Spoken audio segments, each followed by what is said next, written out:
来继续来看皇帝天狗日，台中市开始针对着民众的徛家来喷药啊，但是有里长讲真无奈呢。里长讲有要喷药啊，拢事先来公告，不过也是有里民来出外无离的厝。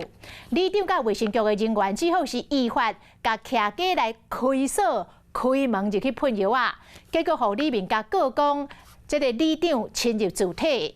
啊，卫生局是讲，拒绝喷药的里民，拢会依法来裁罚。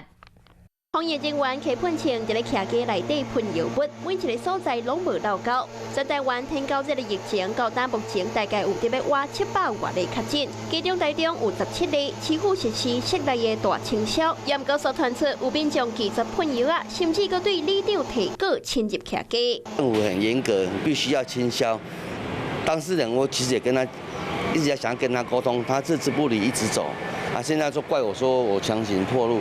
里长是真无奈，伊按照防疫的听书，貌似先甲讲，严格里面明明知影要清消，阁出门，里长就照法定的听书，由卫生局找人来开锁，入去内底喷化学防治药物，结果去互这个里面控告侵入主体。记者来到当事民众的徛家，大门是锁暗暗，拢门嘛无人应，门附近的厝边，因拢知影这件代志。进去而已，喷一下而已啊，对不对？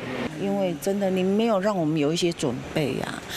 毕竟家里面有很多个人的隐私的部分。大部分的厝边拢认同依法配合喷药啊，严格嘛有人认为无经过厝主的同意就来开锁，无妥当。如拒绝、规避或妨碍防治工作者，将依传染病防治法第67条处新台币6到30万元的罚款。台中市发生第一件天狗节拒绝喷药啊去互开单的案例，对此卫生局就回应讲，防治喷药啊拢有提早讲，强调若是当着民众无伫厝需要开锁入面，嘛有法律的规范，而且会由合规环境专程录影遵证。你好，我是宋彦明。想掌握最及时的新闻资讯吗？赶紧订阅、按赞、开启小铃铛，锁定华视新闻 YouTube 频道。